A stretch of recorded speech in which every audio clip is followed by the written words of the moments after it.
Welcome to Samba Samba. Enjoy the video. You begin by launching Disk Cleanup now. Open Start, type Disk Cleanup and press Enter. Choose the system drive, typically C, and click OK so Windows can analyze reclaimable space. Once done, you'll see a list of file categories and their sizes. This is why we ran the scan first. It shows where space is used. Make sure to wait for the calculation to finish before changing options. This prevents partial or misleading results and keeps the process accurate. You now pick what to delete. Check temporary files, recycle bin, and thumbnails for safe, quick gains. Look at the size column to prioritize. Click Cleanup System Files to include Windows Update Cleanup and old installations if you need larger savings.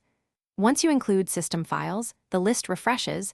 Make sure to re-review every selection because system files can free substantial space but may remove update rollback options. When satisfied, click OK and confirm to start removal. You complete the cleanup by allowing Disk Cleanup to finish. Do not cancel or shut down mid-process so files are removed cleanly. If you don't see expected space freed, run Disk Cleanup as administrator and repeat the system files cleanup because some components require elevated privileges.